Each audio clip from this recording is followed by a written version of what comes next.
Vous prenez le Deus Ex Machina de la fin du 1, vous prenez la fin du 2, vous les fusionnez ensemble, vous obtenez la fin du 3. Je ne sais pas où Cameron va aller par la suite, mais va falloir réellement soit limiter Aiwa, soit partir de Pandora. Avec les mêmes décors, les mêmes persos, et en plus dans les mêmes situations quoi. C'est redondant comme pas possible. Avatar de feu et de cendre est sans aucun doute l'un des films les plus attendus de 2025 et l'un de ceux qui vont le plus marquer l'année. Un film qui pourrait par ailleurs battre des records au box-office comme l'ont fait ses prédécesseurs, qui trustent actuellement en première et en troisième place des plus gros box-office du cinéma. Ce nouveau volet fait suite à La Voix de l'eau, sorti en 2022, où nous avons pu retrouver Sully et Neytiri ainsi que leurs enfants, adorable famille poursuivie par l'infernal colonel Quaritch, récemment réincarné dans un avatar de Na'vi. Une bande de joyeux drills en cavale, obligés de fuir et de trouver refuge chez les Metkaina, un clan Na'vi vivant sur la côte est de Pandora. La famille Sully s'étant alors vue contrainte de s'intégrer à cette nouvelle culture, très aquatique, et à faire face donc à Quaritch. Ah, et fallait aussi sauver des baleines. Bref, à la toute fin du deuxième volet, après avoir subi quelques litiges et soucis intrafamiliales il faut le dire, en plus de la perte de leur fils aîné Neteyam, la famille sera adoptée par le clan Metkaina. Lors des funérailles de Neteyam, Kiri se connecte à l'arbre des voix et revoit Neteyam dans Eywa, ce qui confirme son lien mystique exceptionnel. C'est alors que le film se termine sur ces mots de Jake en voix off, « La famille est notre forteresse », alors qu'il ouvre les yeux lors d'une connexion avec Eywa, signe qu'il a encore un rôle immense à jouer et qu'Eywa jouera un rôle majeur dans la suite. Et donc, Avatar de feu et de cendre, ça donne quoi?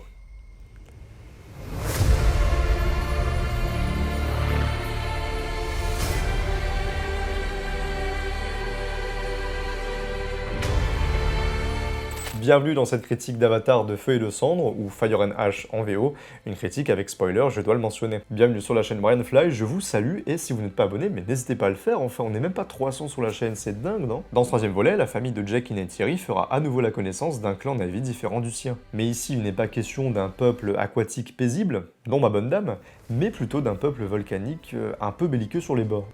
Vivant un deuil difficile et ne pouvant plus piffrer Spider qui n'est pas de sa famille, Neytiri convainc Jake Sully de le ramener auprès des siens, les scientifiques. Contre leur volonté, les enfants suivent alors leurs parents dans un voyage qui les mèneront à affronter une tribu de vilains Pabo Na'vi dirigée par leur chef Varang. Une sorcière prêtresse vers laquelle lorgnera le colonel Quaritch et les sbires de la RDA lors d'un accord pour récupérer Jake Sully et Spider, devenus entre-temps importants, en échange d'armes grâce auxquelles Varang pourra assouvir sa colère envers d'autres tribus.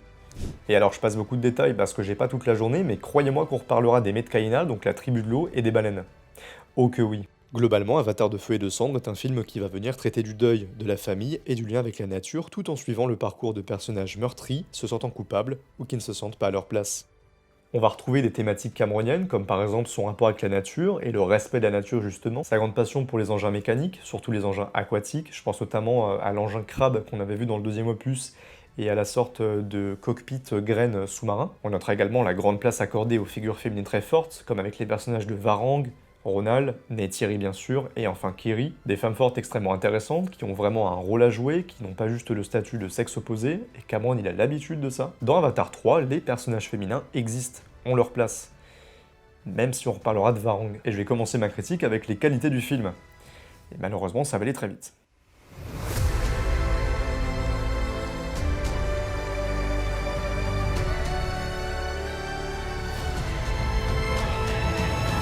On retrouve toujours cet aspect pandorien, très bien maîtrisé par Cameron, qui épouse une esthétique carrément documentaire, avec un souci du détail, toujours, pour Pandora, avec la végétation, les détails sur la peau des personnages, de leurs armes, leurs habits, la faune, l'aspect de l'eau qui vibre justement quand les Tulkun communiquent par exemple, le travail de la lumière, des ombres, des décors. Il n'y a aucun problème là-dessus, c'est même un plaisir de retourner sur Pandora et de voir que Cameron adore et chouchoute sa planète. Au niveau de la réalisation, elle est très similaire à celle du 2. En même temps, il s'agit des mêmes décors et Cameron a tourné le 2 et le 3 en même temps. On retrouvera donc cette réalisation aérienne et acrobatique lors des chevauchements des Ikrans par les Na'vi, et très lente lorsqu'il s'agit des Illus, ces créatures aquatiques capables de plonger sous la surface. On notera que le cadre est particulièrement mouvant quand on est avec les peuples de Pandora, signifiant la liberté, mais qu'il est souvent fixe quand on est du côté des vilains méchants pas beaux humains. L'interprétation sera donc facile. Il va beaucoup jouer des ombres aussi et des silhouettes qui vont se détacher, par exemple grâce à la lumière des phares, donc des engins mécaniques, mais aussi des feux, les feux des clans Na'vi. Il va jouer aussi sur le gigantisme de certains lieux. Il y a un moment où Quaritch il va marcher sur une montagne, dans une région volcanique, et c'est absolument magnifique à regarder. Ça m'a fait penser au travail de Villeneuve dernièrement, mais aussi au travail de Jackson dans les landes rocailleuses de Nouvelle-Zélande, dans la trilogie du Seigneur des Anneaux.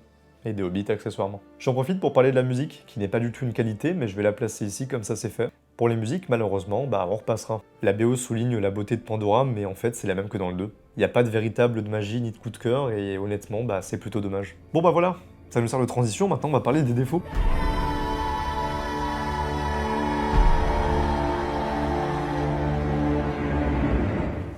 Je sais pas du tout, je sais pas.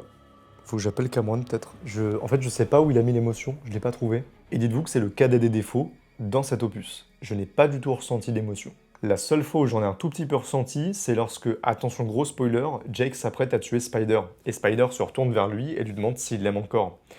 Il y avait un petit peu son petit effet. Et encore, l'acteur de Spider, il joue super mal. Mais mettons de côté l'acting. Neytiri est quasiment détestable. Alors elle vit son deuil très bien, elle est un peu renfoncée sur elle-même, c'est une critique à chaud aussi, hein. Je suis sorti de la séance il y a même pas 4 heures. J'ai écrit mon texte, tout ça, là je suis en train de vous faire la critique. Donc c'est vraiment à chaud, mais Neytiri, elle est moins aimable que dans les précédents opus, je suis désolé.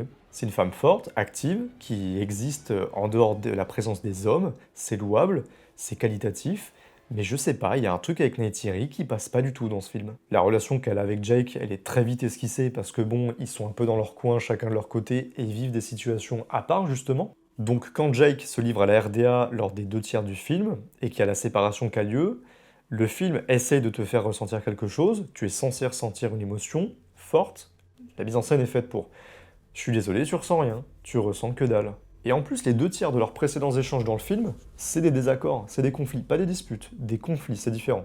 Mais c'est des désaccords, c'est des discussions qui tournent autour de conflits. Je me concentre beaucoup sur ce couple dans la partie émotion parce qu'en fait le film il essaye vraiment de faire quelque chose avec mais il n'y arrive pas du tout. Et au-delà de ça, quand l'émotion essaye d'être là et que le film essaye de te faire ressentir quelque chose, bah t'es un peu en mode ok mais t'as mal agencé tes pièces avant donc je ressens pas vraiment les choses là. Et pareil, le sentiment de culpabilité de Loak qui se sent coupable d'être en partie responsable de la mort de son frère dans le précédent opus, il y a une sous-intrigue avec la voix de l'eau dans le 3e opus justement avec Loak.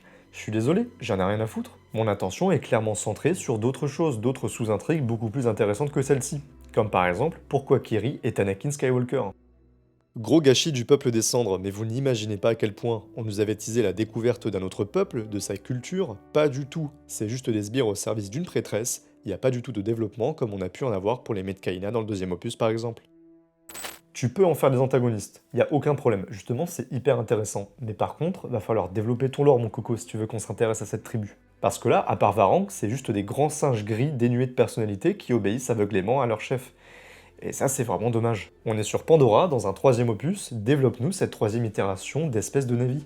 À moins qu'en fait, on n'ait pas réellement vu Avatar 3. Et ça on en reparlera juste après. On a un territoire bien différent et potentiellement beaucoup plus dangereux, avec un peuple beaucoup moins hospitalier.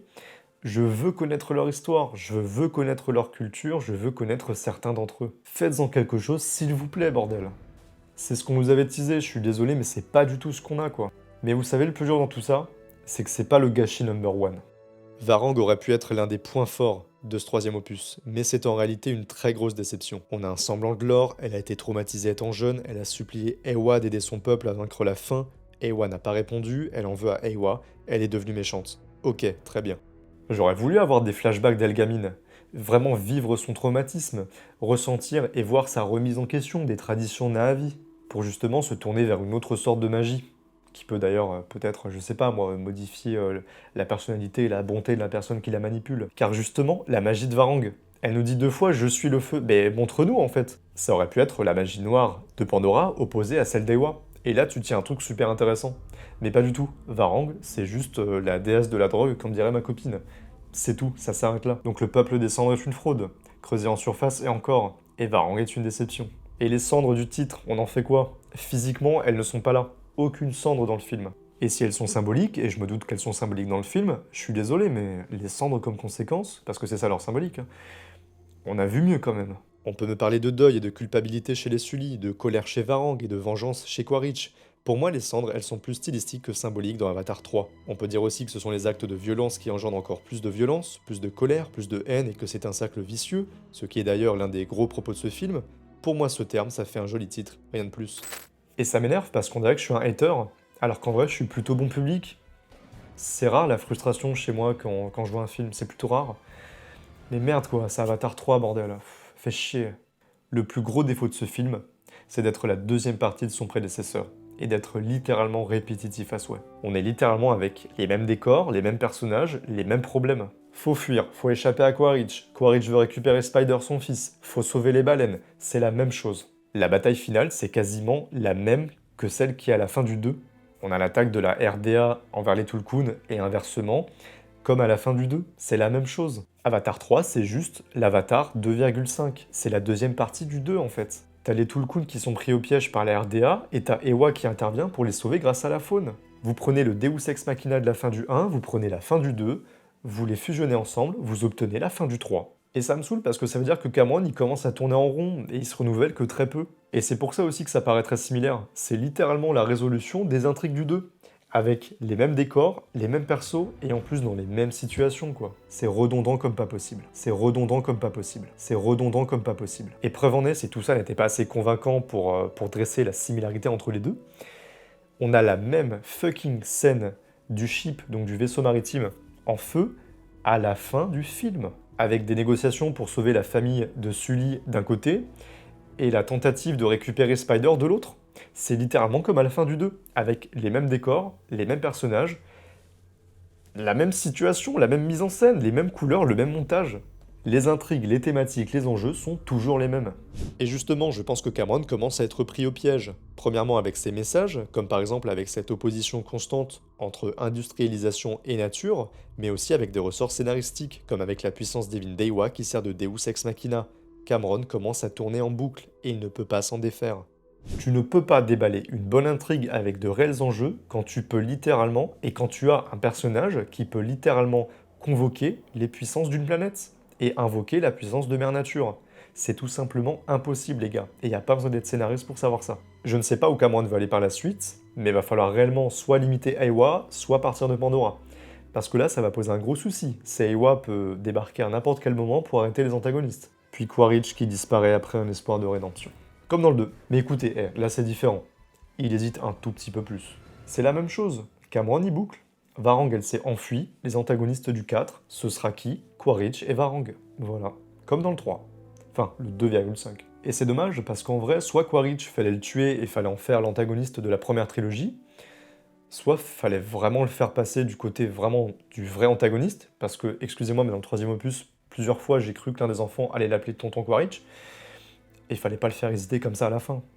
Quaritch, ça peut devenir réellement un très très très grand symbole d'antagonisterie, je viens d'inventer le terme, peut-être pas, faudrait que j'aille vérifier, pour la saga Avatar, à l'image de Dark Vador. Même si Dark Vador c'est bien différent, mais on peut faire de Quaritch vraiment, s'il y a 7 avatars, Quaritch peut devenir un très gros antagoniste dans la culture cinématographique et dans la pop culture.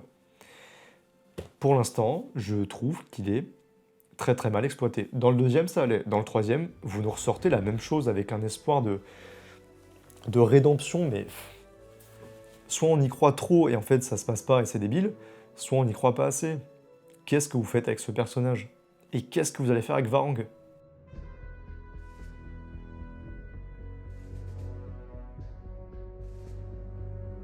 Alors, si j'analyse ma frustration, parce que j'aimerais l'analyser quand même si c'est une critique à chaud, bah on m'a servi la même soupe 2 fois de suite à 3 ans d'intervalle. Et c'est vraiment ce goût amer qui me dégoûte et qui me frustre en fait. On m'a vendu du feu et des cendres et j'ai eu de l'aquatique avec les mêmes persos. Quasiment les mêmes intrigues, les mêmes enjeux, enfin je vais pas vous refaire tout un dessin, vous avez déjà compris. Le premier opus il fait un pas en avant, le deuxième il fait un pas en avant.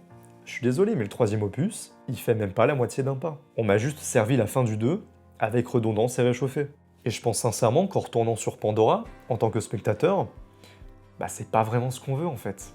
Et au final, si on gueule parce qu'Avatar 3 est tout simplement un Avatar 2.5, et donc n'est ni plus ni moins que la deuxième partie du deuxième opus, peut-être que le problème n'est pas finalement un problème de fond, quoique un peu quand même, mais surtout un problème de forme. Je suis désolé, mais moi, tu m'aurais servi ces deux parties-là il y a 3 ans, tu m'aurais dit voilà, c'est Avatar 2, ça dure 6h40, débrouille-toi. Je me serais dit, ah ouais, putain, Cameron est de retour là, avec 6h40 Avatar 2, la voix de l'eau, première partie, deuxième partie, il envoie du lourd, trop bien. Un peu redondant dans la deuxième partie, mais ok, c'est Avatar 2 en 2 parties. C'est pas du tout Avatar 3 qu'on a vu. D'ailleurs, la voix de l'eau, elle est encore là dans la deuxième partie, dans Avatar 3, pardon, alors que le feu que Varang évoque, bah, il est pas trop là, quoi. Alors qu'on aurait pu vraiment faire quelque chose d'intéressant. Et mis à part son esthétique toute bien léchée, je ne sais pas quoi défendre de ce film. Est-ce qu'il y a des choses à sauver? Ewa est bien sûr développée, ça c'est plutôt chouette. Elle est même montrée d'ailleurs avec un côté kubrickien, ça c'était vraiment cool. Kiri est intéressante également. Les humains à travers Spider peuvent vivre en paix sur Pandora. Mais honnêtement, ce film m'a davantage montré les faiblesses et les limites du lore de sa saga plutôt que ses forces. Et ça pour un avantage, je vous jure que c'est frustrant. C'est une suite qui étend son lore à pas de puce, qui termine l'intrigue de son prédécesseur et qui porte toujours à bras le cœur ses morales, mais c'est toujours les mêmes donc bon. Avatar de Feu et de Cendre est donc pour moi une mauvaise suite, j'en suis ressorti avec une frustration pas possible. Pour moi, c'est juste Avatar 2.5. Est-ce que j'irai voir la suite? Bien sûr que oui.